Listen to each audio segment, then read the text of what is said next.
Legitimacy has nothing to do with the actual missionary side of our work or calling. It has to do with the public side of our life. You are listening to Our Urban Voices with Dr. Alphonse Javed, a podcast that presents Christian narratives through diverse voices that impact urban ministry. Here is your host. Hello and welcome back to Our Urban Voices. I'm your host, Dr. Alphonse Javed. Today I'm joined by Steve Schirmer, the president of Silk Road Catalyst. Our topic today focuses on the role of the Western Church and the need for legitimacy in missions to help end gospel deprivation and bring the gospel message to all people in all places. Before we jump in, a little bit about Steve. He has served as a missionary in various capacities for 23 years, beginning in China. Since 2013, Steve has been leading Silk Road Catalyst, which invests in multiple countries from Eastern Asia to the Middle East. He is married with 2 kids. So thank you so much for joining us today, Steve. How are you? I'm good, and thank you for having me. Absolutely. Before we start, please tell us a little bit about your family. I believe that families and being a real family person helps our audience to connect with you, and it humanizes us as people. So please take a moment or two, talk a little bit about your family.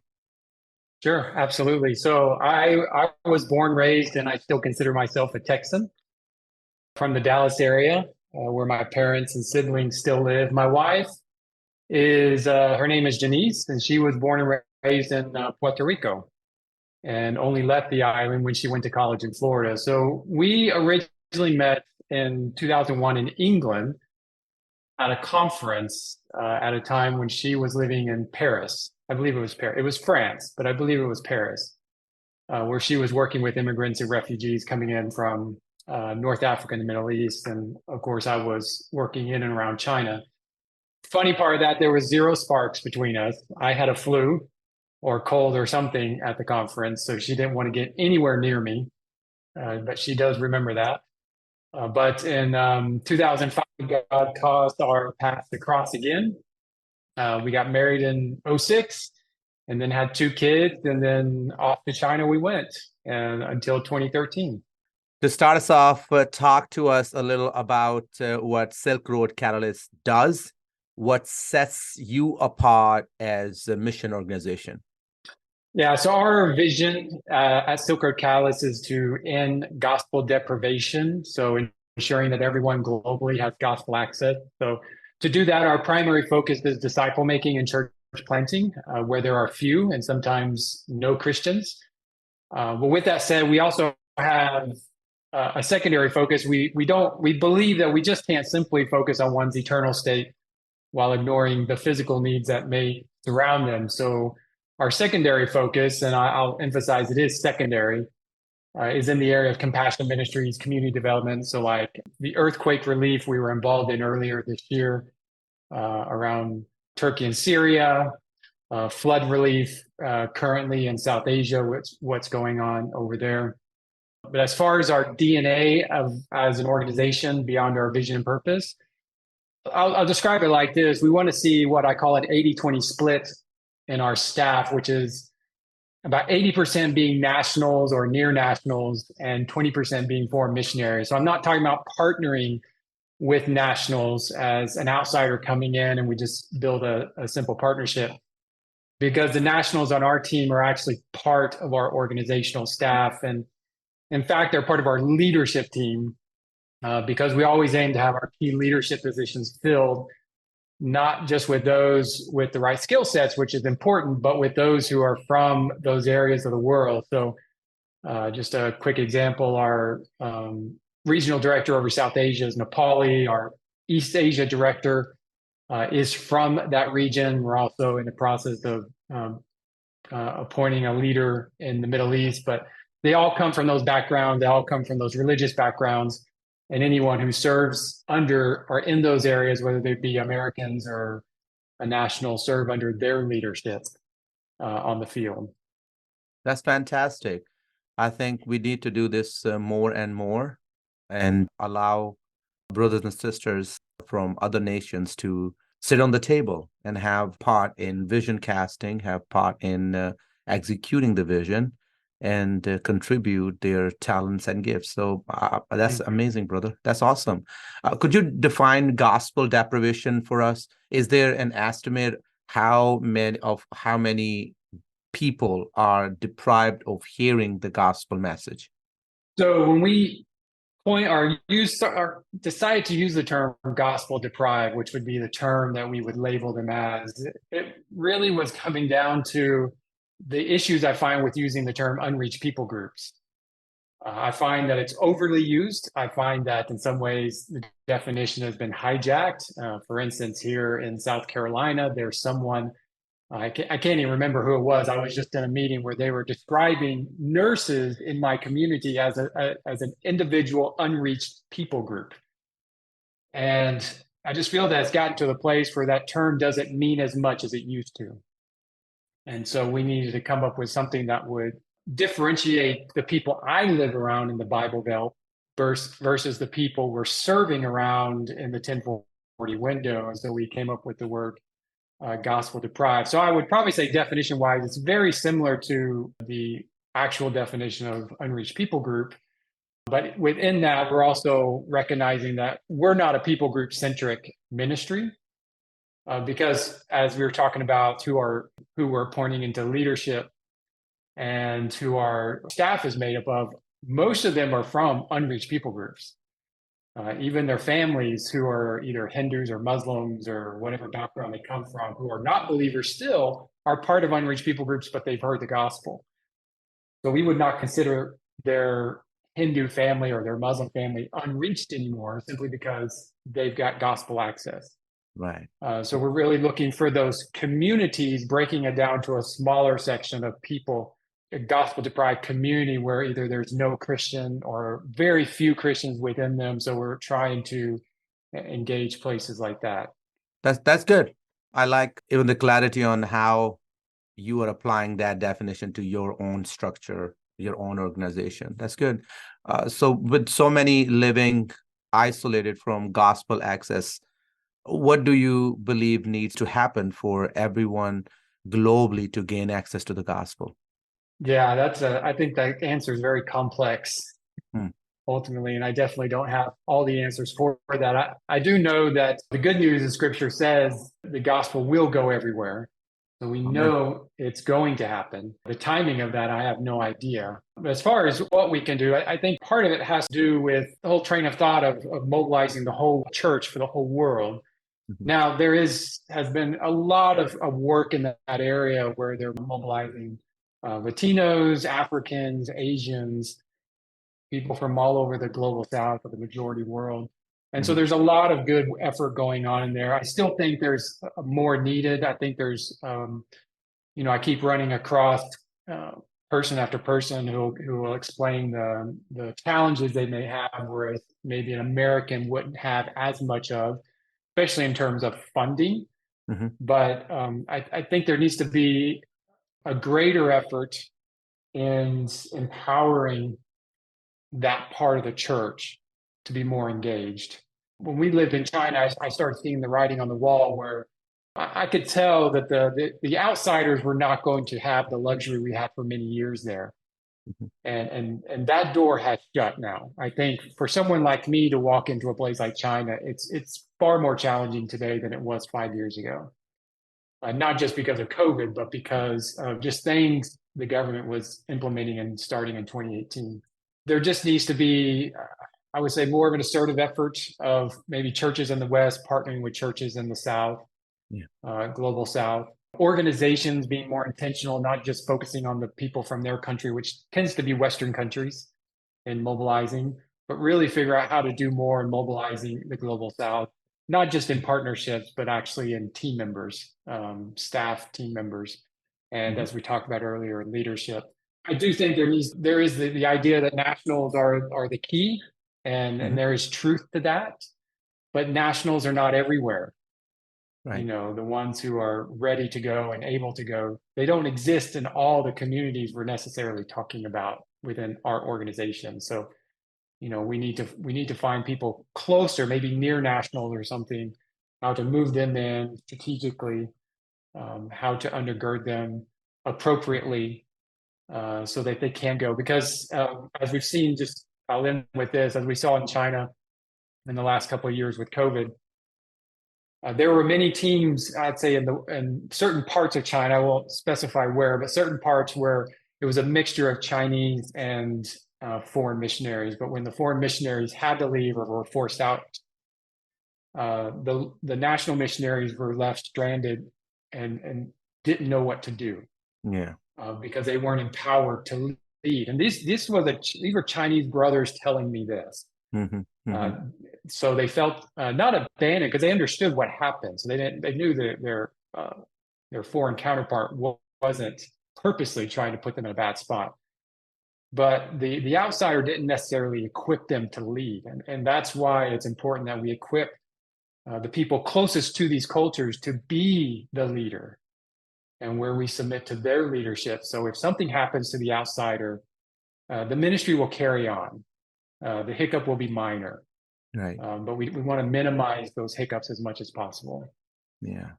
That's brilliant. And I think we see that with our military too, right? When it's not that they wanted to abandon, it's just time changes. And I think the same thing, political, geographical conflict, all of these things are impacting the gospel reach too. So national are the answer. And therefore, I think we need to figure out how to empower them so they don't feel abandoned, but at least they don't feel they are not equipped.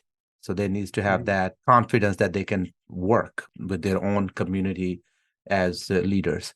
Well, let me take you back to those gospel deprived countries, right? So what are some of the biggest challenges in sharing the gospel in these places? There's always going to be the commonly known challenges we tend to highlight, like access is a big issue, especially for outsiders. Persecution, which we're watching firsthand in places like Pakistan, India, and Nepal. Government restrictions, which also goes back to access, but government restrictions could be as simple as if there were certain places in China where foreigners couldn't go, but nationals could. And of course, a lot of other barriers. But I think the biggest hurdle we face is ourselves as the church. So many believe that if we're not called to go these places, that they have no role in delivering the gospel in these places. So those who are not called to go, and then they consider themselves like they have no role, they don't, they either find ways not, or they have reasons where they don't give, or they don't see the purpose in giving or praying.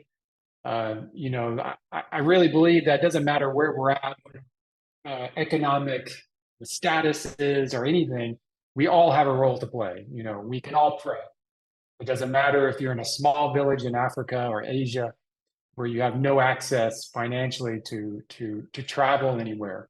You can still pray. You can still pray for, I know there's a group of pastors in a certain very restricted country where they don't have the capacity to lead their country, but they're learning about missions from one of our leaders.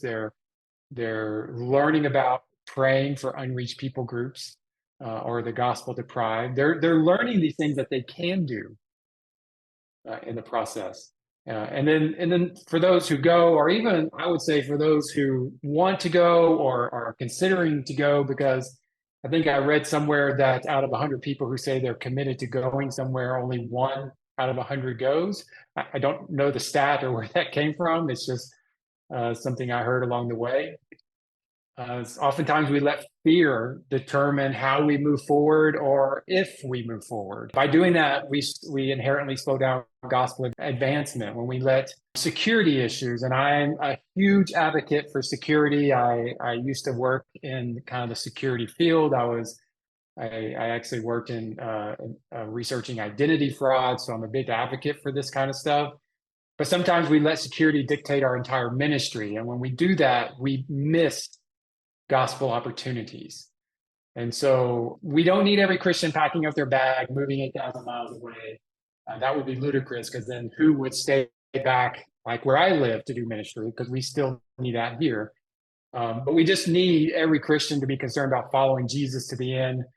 rather than preserving our lives on earth, regardless of where he leads us. The Navy SEALs of missionaries, they're not people who are running around with guns in their hands trying to advance the gospel. They're just kind of specialized small groups of people who are going into difficult places, who are willing to risk everything.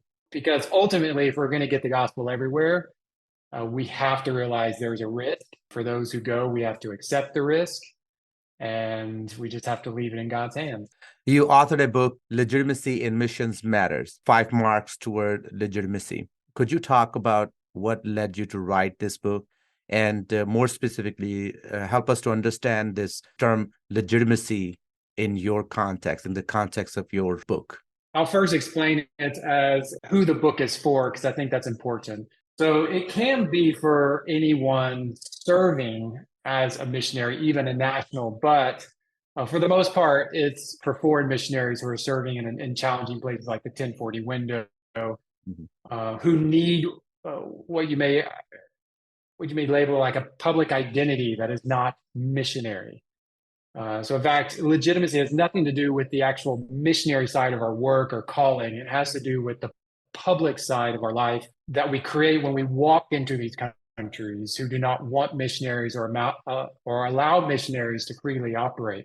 So as far as your question, the short answer to why the book was written, and I've gotten some flack over this, which is fine, but the short answer is deception. Okay. So for the sake of the gospel, it was considered by some and the people who taught me that it was biblically valid to lie to obtain a visa or a resident permit to live in a country that we serve in.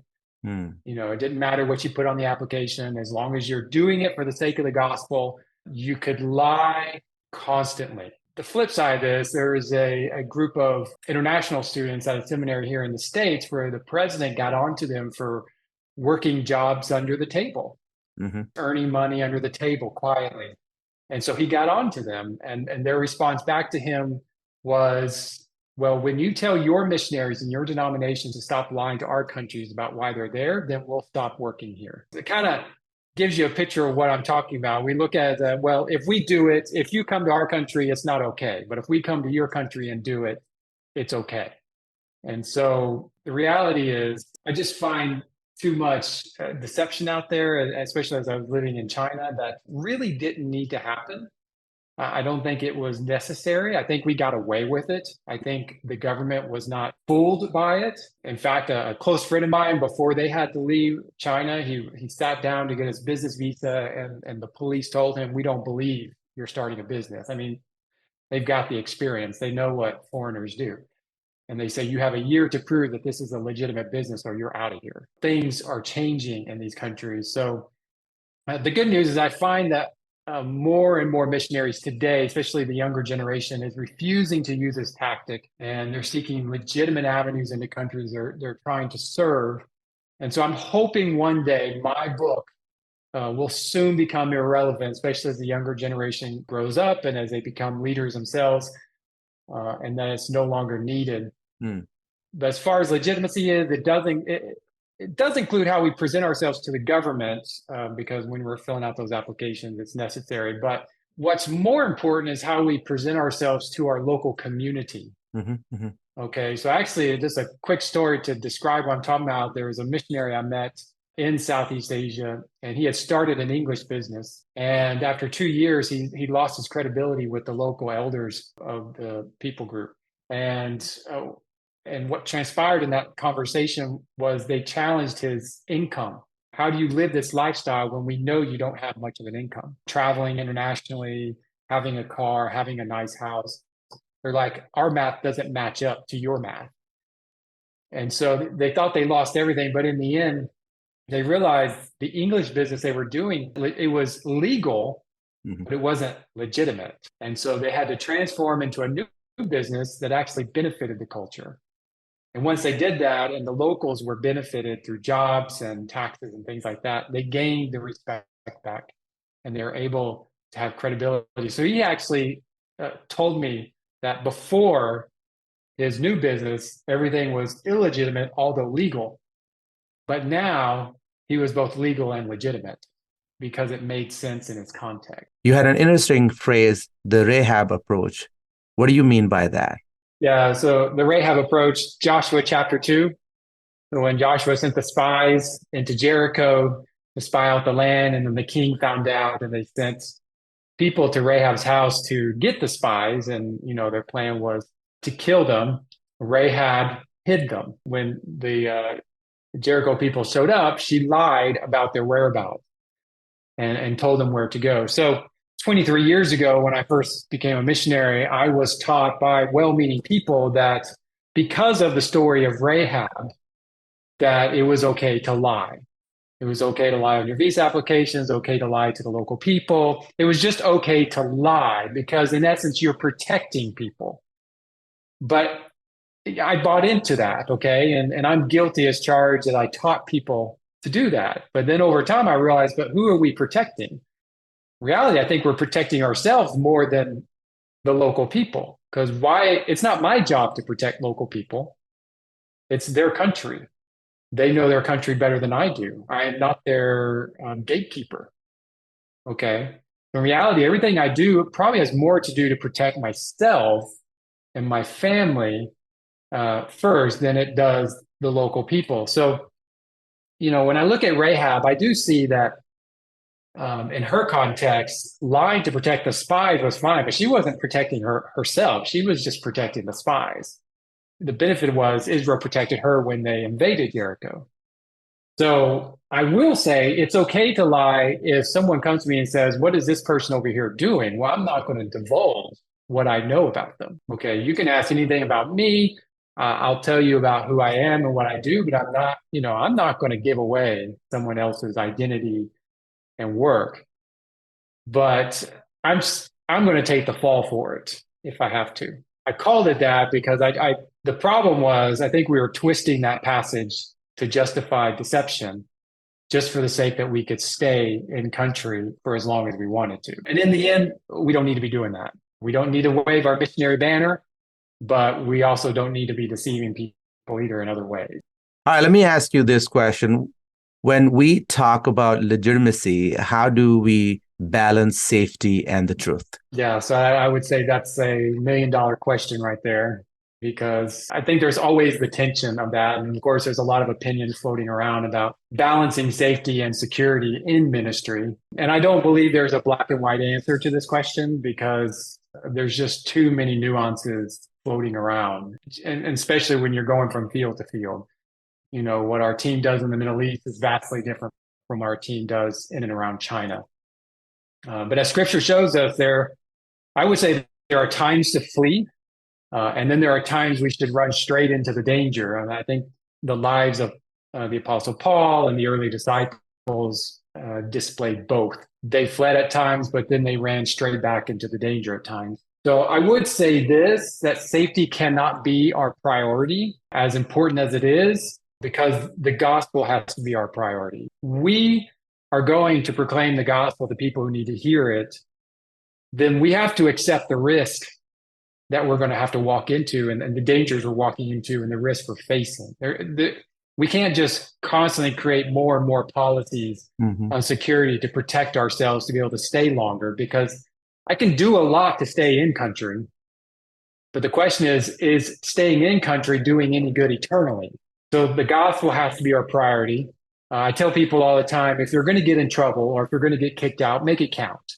Okay, don't get kicked out or do anything that's going to get you in trouble over something that's trivial and stupid. Make it count. If you're going to make it count, it has to be for the gospel. I mean, I was sitting in a Muslim community in China, sharing the gospel with this family. The next thing I know, I look up to my left, and in the doorway, there's 2 police officers standing there watching me with my Bible laid out, talking to this Muslim family. And my heart just sank. But the next thought that came to mind was, okay, they've already probably seen it, so just keep moving forward. Whatever happens, happens. Okay, we'll deal with it. And so I just continue to share the gospel with this family. Now, in my case, it worked out really well because they just moved on. They really didn't. I guess they didn't care what I was doing in that case. But I know that's not going to be the scenario every time, but the gospel has to take precedent. Security has to take a backseat. I'm not saying ditch wisdom or reasonable security protocols, but we do need to get the gospel out there. In the end, we're not guaranteed a risk-free life. We're not guaranteed a long life.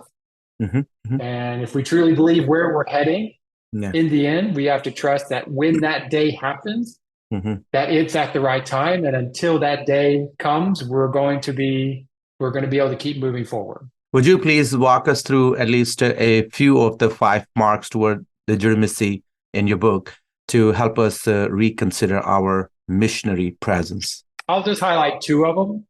So one has to go back to the story I shared about Southeast Asia. It needs to be beneficial to the community. I shared the story about the guy running the English school. Now, the English school didn't, after doing it, he realized it didn't make sense in that village because, he started realizing, where are these people going to go where they need English? I'm probably the only English speaker they're ever going to meet. And so there's no need for them to learn English. But what they did need is someone to come in and teach them some farming techniques and to take their crops and to build it into a business that actually could be exportable financially and to benefit the whole community. So they had to, it needs to be beneficial, I think, for many years. And I do think it's changing, especially again with the younger generation now. Coffee shops and English schools were the top 2 things that businesses that missionaries would use. They're not always they're not always useful. And we're not always the right people to run those type of things. Not everybody has running a coffee shop is costly, it's challenging, and but it's not always beneficial, depending on where we're at. But that could go with many careers. Obviously, there's some, if you want to use the word platform for lack of a better term, doctors and educators generally are great in most places, especially doctors and medical personnel.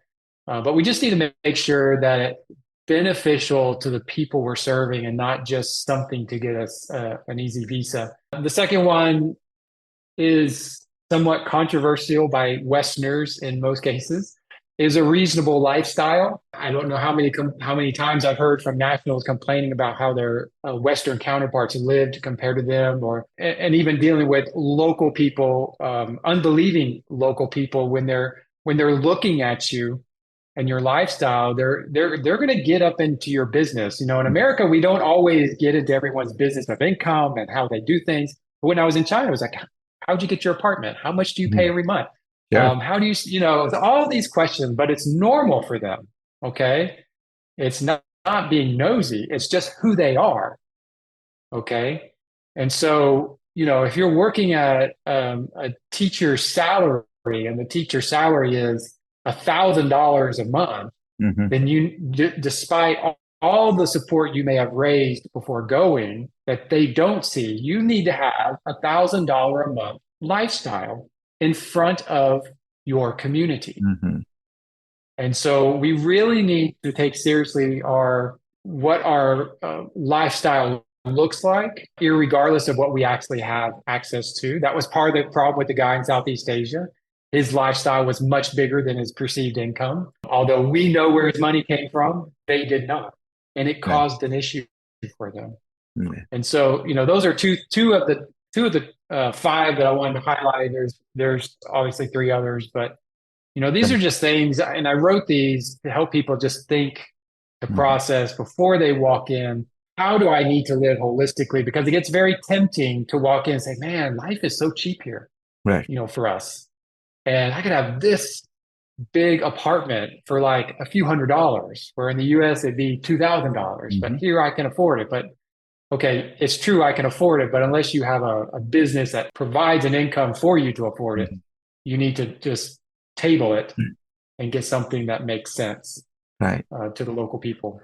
What does legitimate presence in missions not do? I believe I wrote 4 things on there, but I'm just going to share 2 of them. One, it's not persecution free, because sometimes we have this idea or this notion that if I start a legitimate business and I'm making money, that it's going to somehow protect me from persecution. Now, I do know there are scenarios where maybe it delayed persecution or delayed the forced exit out of the country, but it's not going to guarantee a persecution-free lifestyle, because what gets people in trouble is not the business, unless you're lying about it. It's the gospel. The gospel is what makes people angry. It's what makes religious radicals angry with us. It's everything tied back to a religious something about our faith in their eyes. And so no matter how legitimate we are, no matter how much our business makes or how much it blesses the community, there's always going to be a breaking point. Because if we're proclaiming the gospel, if we're just claiming to be a missionary and not proclaiming the gospel, then we could probably go a long time and not face any problems. But then again, why are we claiming to be missionaries then? We should just be businessmen who are Christian living in a foreign country, and that's okay. That's needed as well. So it's not persecution free, and it's the model holistically is not flawless. There's no one model that works perfectly everywhere.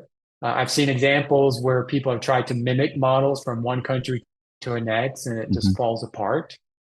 And so it's not a flawless model. There's nuances with it. There's nuances in living in a foreign country. There's even within country, let's say like India, for example, there's languages, just hundreds of languages and people groups and cultures. It's not all equal.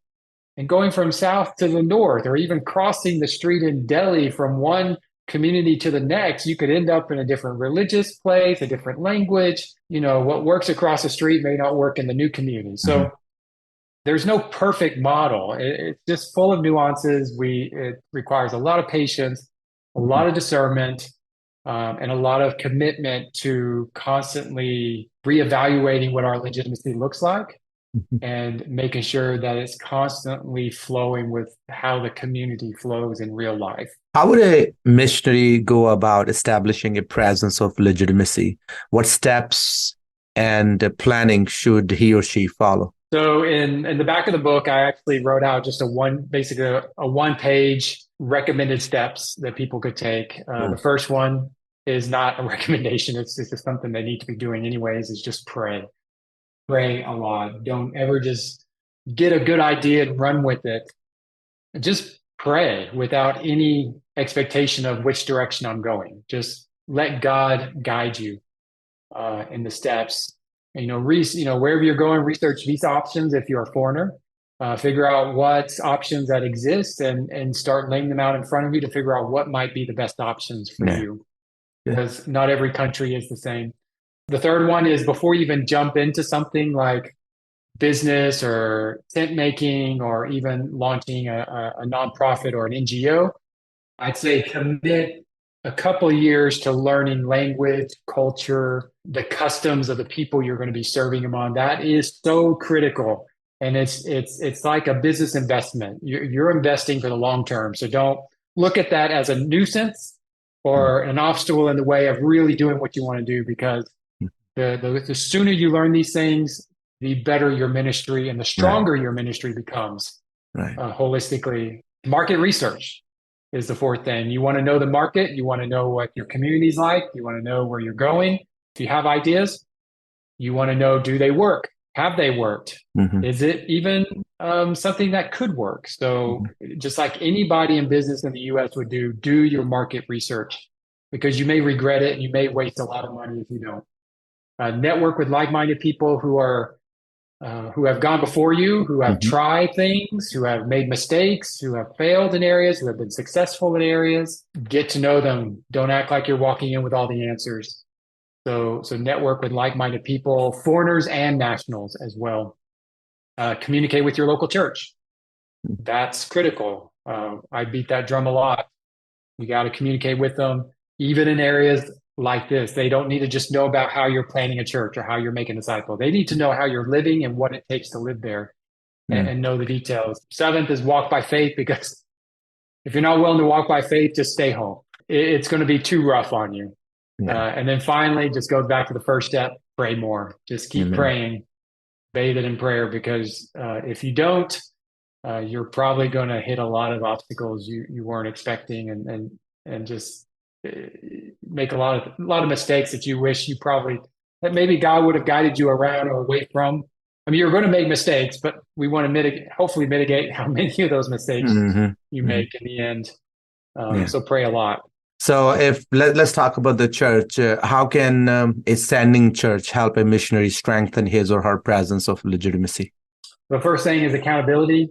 Okay. I believe in that a lot. So churches they need to be holding their missionaries accountable on the ministry side, but they need to be holding them accountable on the legitimacy side, or their presence, and making sure that they're above reproach when they go into these places. So, and another way that churches can serve in these ways is, as the missionary gains knowledge of what is possible and what they need to pursue, is to find people in the church who can help in those areas, not necessarily move over there with you, but maybe they have skill sets or knowledge in areas, or maybe they're interested in helping you, maybe as an investor or something. There's just so many ways.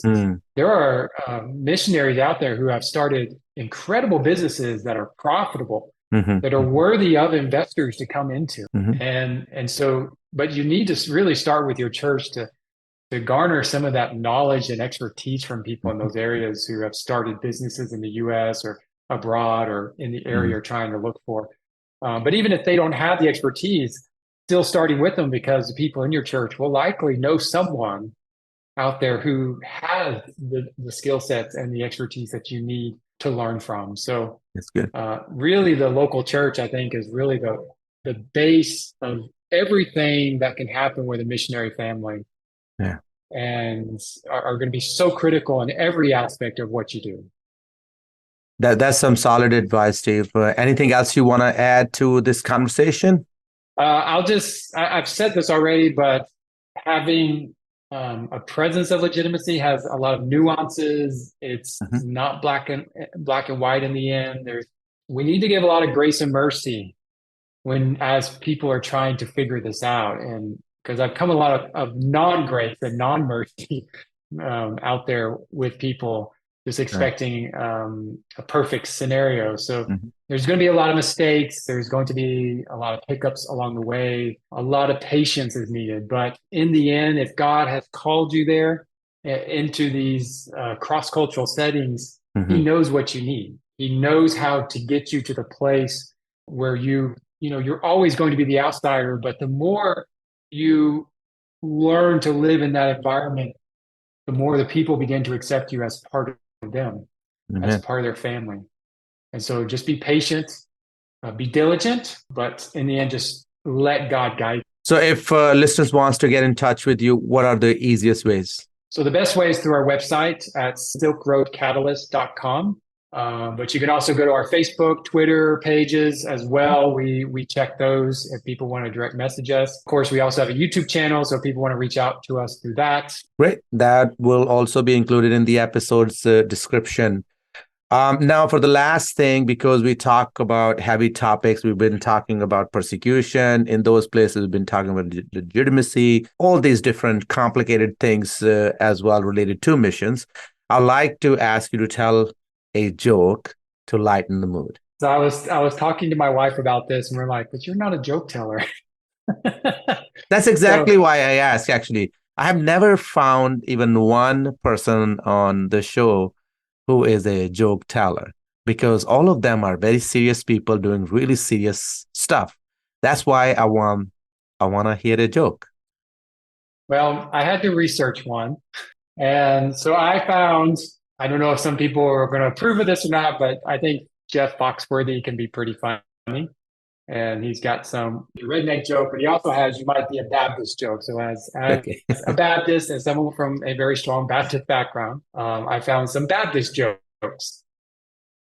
So some of he would say, if you've ever told a pastor, we've never done it like that before, you might be a Baptist. So this was definitely true when I was a kid. If you've ever joined a church just to play softball, you might be a Baptist. And this is me. If you've never sat closer to the front row than the back 3 rows, then you might be a Baptist. There you go. Good. That's good. You see, we all need some humor in our lives too.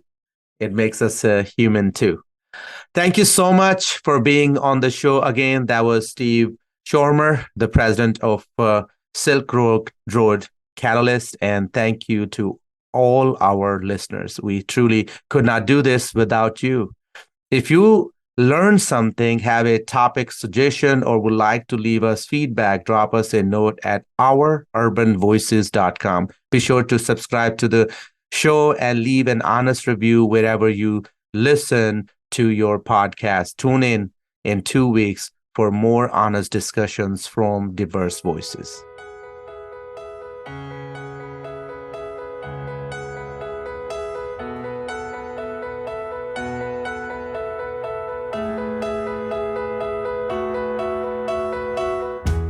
You've been listening to Our Urban Voices with Dr. Alphonse Javed, which presents Christian narratives through diverse voices that impact urban ministry.